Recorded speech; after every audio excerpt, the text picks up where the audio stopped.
Good day, everybody. My name is Elvis. Welcome back to the channel. It's been a while now since I made a video. Last one was the PKM going up against the MG34. It has been, like I said, a couple weeks probably since I did that video. And thank you to Carlos, a great subscriber who commented on the last video. I wanted to know exactly what the name of the first app was.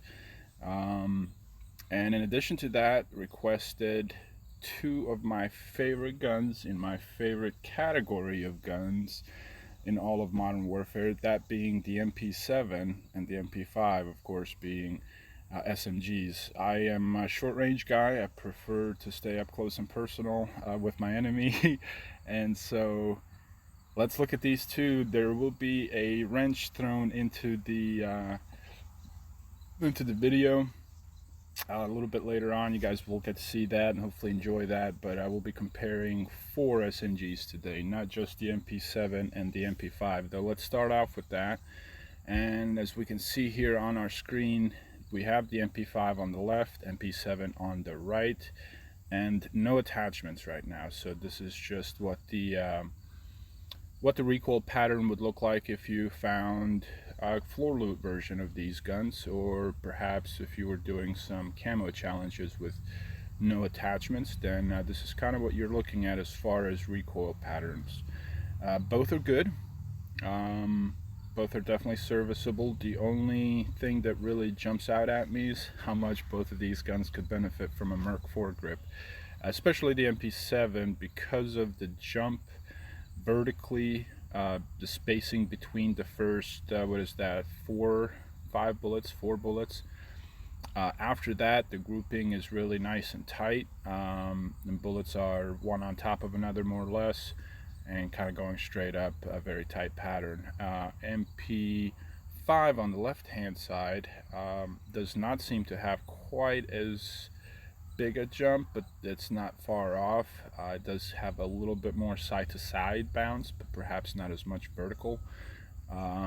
So yeah, those are the recoil patterns. They're both decent. Perhaps with the MP7 you'd want to start shooting them in the stomach and work your way up, have that recoil just work its way up. But let's go ahead and start throwing on attachments. With the MP5 first, we definitely want to start off with the barrels and not the muzzle, because we want the monolithic integral suppressor. It's the second one on the list here, right underneath the FSS light barrel. And the reason we want this is because it gives us damage range boost of 12.5%, whereas if we went on and tacked on the monolithic suppressor at the front of the gun, we would only get about 7.5% boost to our range. Though our ADS time wouldn't suffer as much, but then we still have to put on a barrel, and that's two attachments. So this is definitely the way to go with any of these SMGs that have this option, where you have the integrated barrel, so like the deadfall barrel on the Fennec, or what's the other one? It's not the MP7. It's I want to say there's a third SMG that has an integrated suppressed barrel, but I could be mistaken on that. Well, anyway, that's the barrel we want, monolithic integral suppressor. And the laser, we want to go for the 5 milliwatt laser, because we really want to take advantage of these guns' hip fire accuracy, especially the MP7, which is really the king of hip fire in Modern Warfare and Warzone, in my opinion. Yes, technically the MP5 beats it with hip fire just by a hair, but then you have to look at the ammunition type that you have to really be using with the MP or the Uzi there to really get the damage that you want and need, damage and damage range. So that being the Action Express 32 AE rounds, you just don't get enough of them. 32 is just not enough to hip fire as freely as I would like to, so that's kind of why we're leaving the good old MP7 out of this. For the underbarrel, we're going to want the Mk4 grip. optic we skip. Stock we want the equivalent to the no stock, which on the MP5 is the FTAC collapsible. Last one. And for our last attachment, we'll of course put on the extra ammunition. We'll skip the 30 round just because, okay, let's look at our ranges. We got 0 to 11 meters right now with a TTK of 504.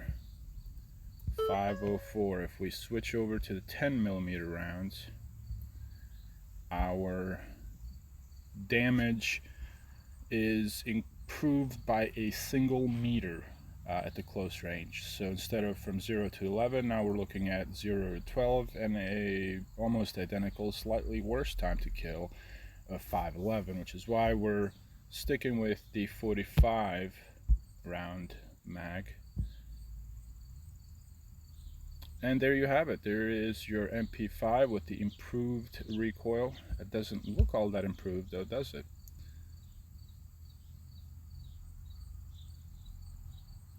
Alright, so moving on to the MP7, we will start with the muzzle side of things. And one interesting thing to note right away on our ranges is that we have a 0 to 13 meter base range, which is already 2 meters more than the MP5.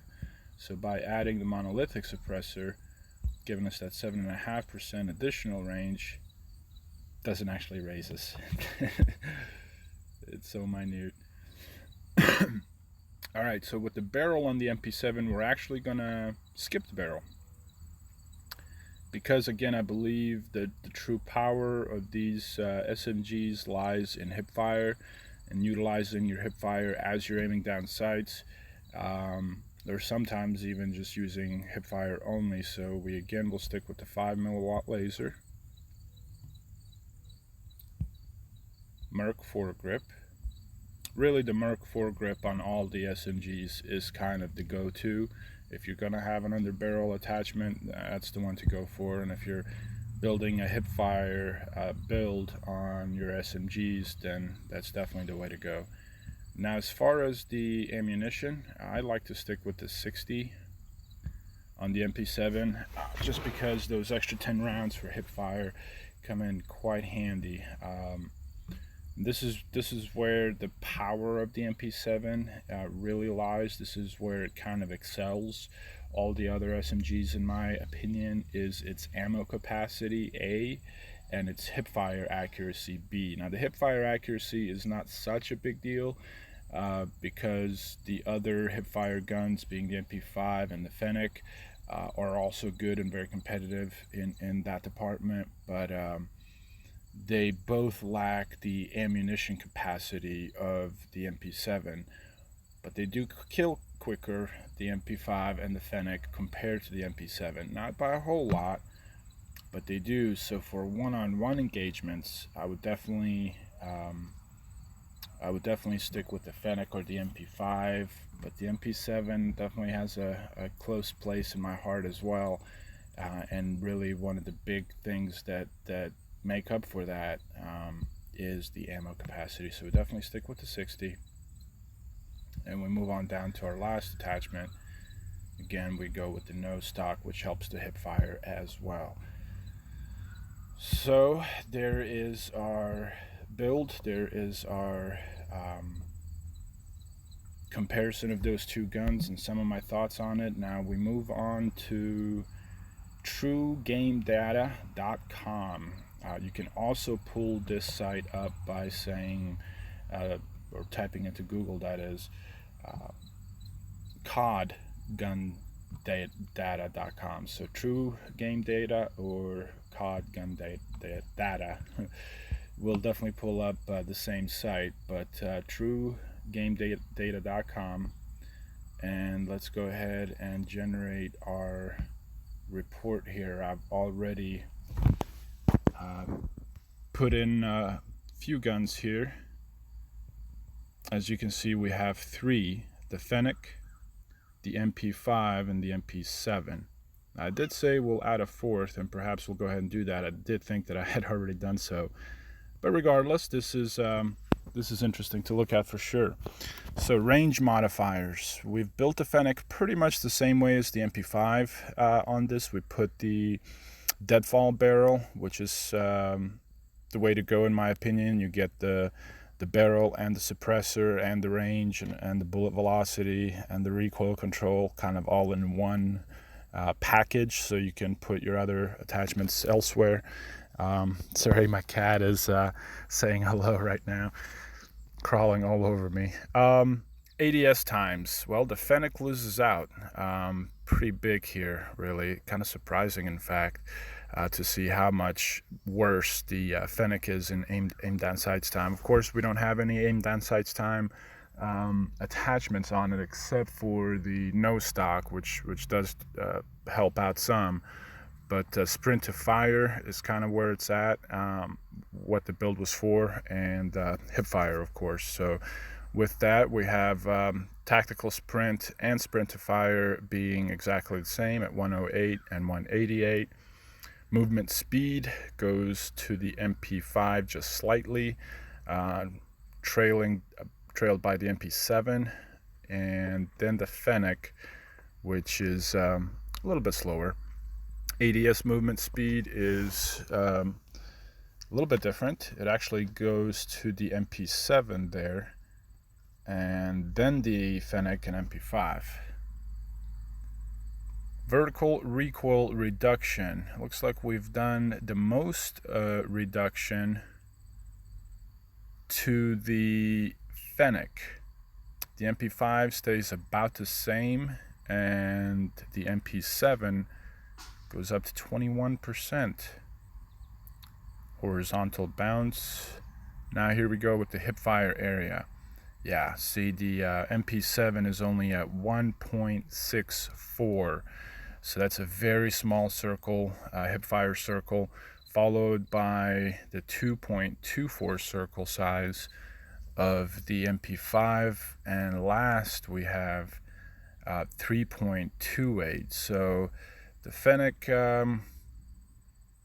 trailing behind in hip fire accuracy there, almost twice the hip fire circle of the MP7. So the MP7 really seems to be taking it home here.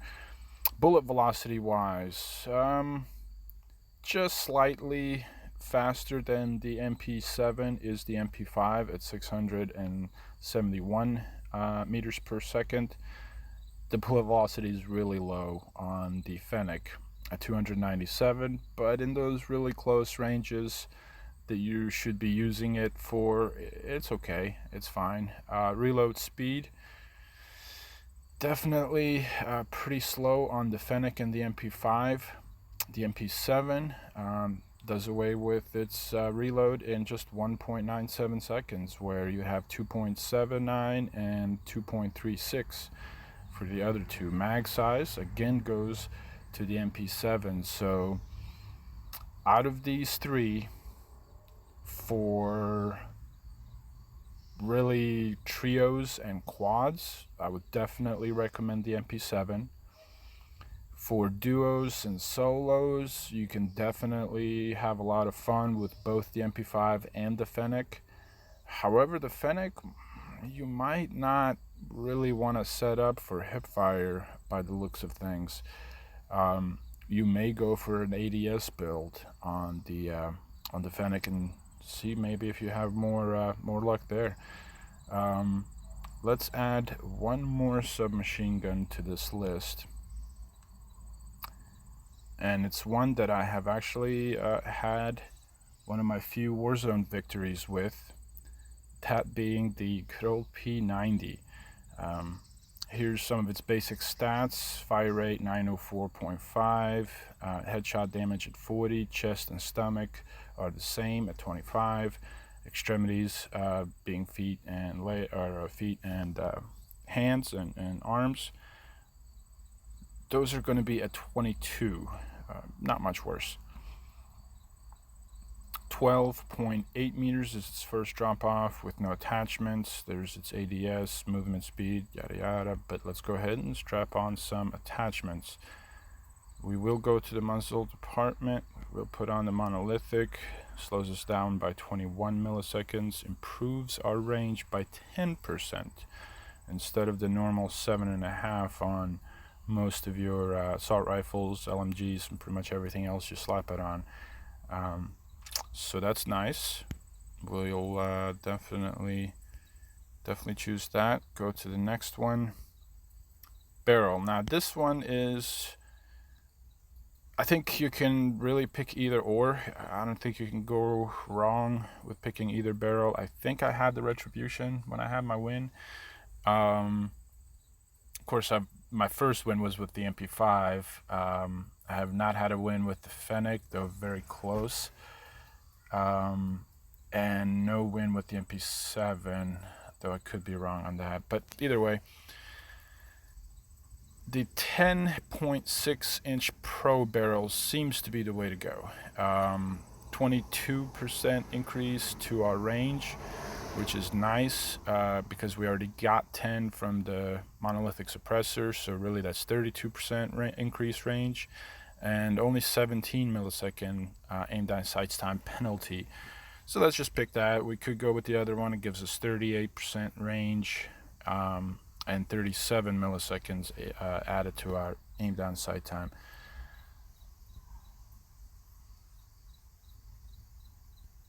Laser here, I'd probably go with the tack laser. And now that I say that, really kind of makes me want to put the longest barrel on as well.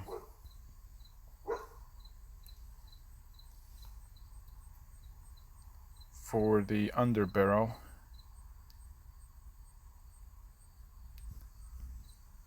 we'll probably actually skip the under barrel, but we will go to the rear grip, put on the stipple grip tape.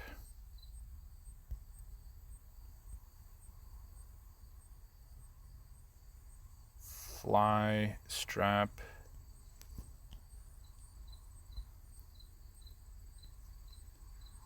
Our summary with the attachments that we have.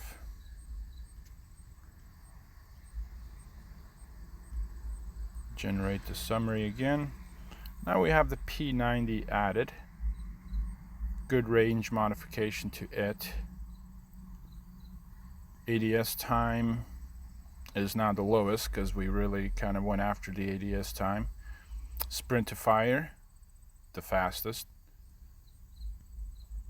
Tactical sprint to fire, the fastest. Movement speed, the slowest, but not by much. ADS movement speed, very fast, the fastest in fact. Vertical recoil, we haven't touched it really. Hip fire, 7.5. Wow.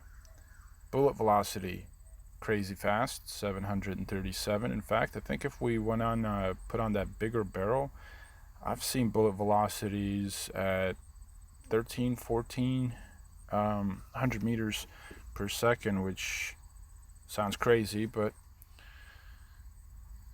And max size, reload time is also on the slow side, right up there with the Mp5, 2.7. And we got 50 bullets, which is good. So yeah, great gun to kind of add to our list here. But now let's look at the comparison chart, and let's put on the time to kill. We're gonna go with 3 plates, and chest shots. It's gonna look at the worst case scenario almost, is kind of the stomach shots. Open bolt delay, I don't think any of these guns have that. Add a percentage of the ADS time, yeah, really not important, because the ADS time is so fast on these particular guns, but we could include about 50% or so of that. Bullet travel time to target, sure, we'll include that as well. And what do we have here? What does the chart show? Well, what it should show is the Fennec kicking butt up close. Fennec is the orange, and in fact, we don't have the Fennec as the lowest. We have something even lower time to kill, which seems to be the MP5.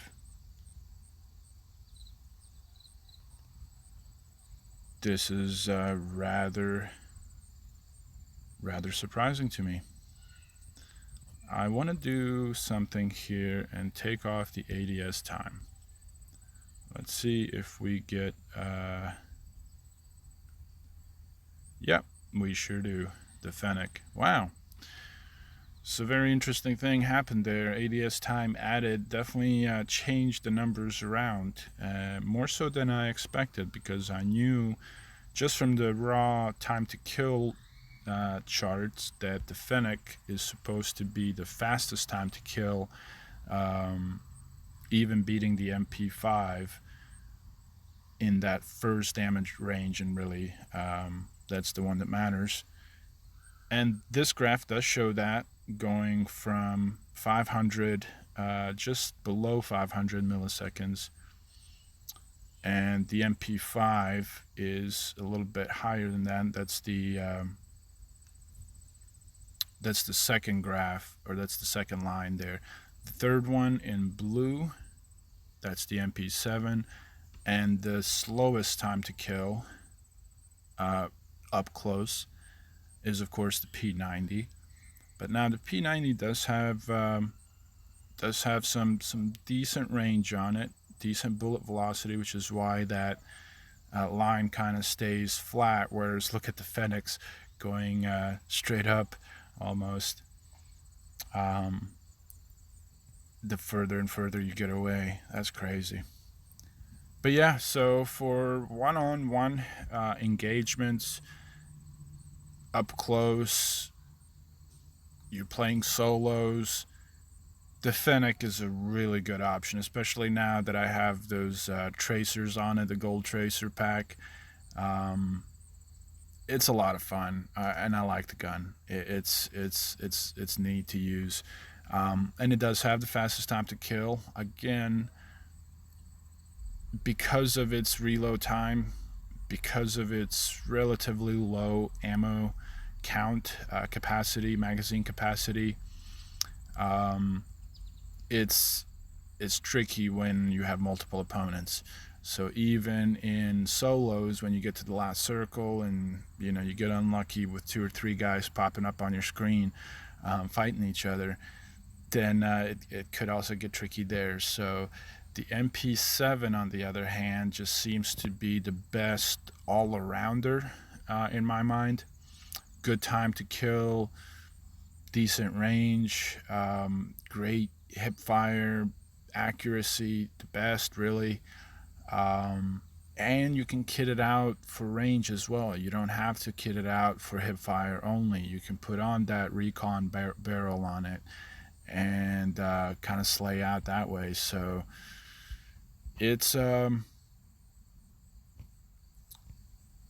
really my favorite, again I say, category of guns to talk about, because with the equipment that I was playing on, that I am playing on currently, a laptop that's barely held together by some ratchet straps, that's really down on its last leg, and where I get only 30-40 frames per second if I'm lucky.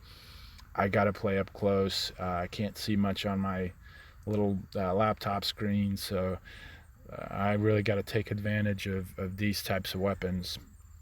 And so this is why this is a video that I'm very happy to do. I'm glad we got to check out true game data. Again, Carlos, thank you for the suggestion. Hope you found this video interesting, and we'll see you in the next one. Late.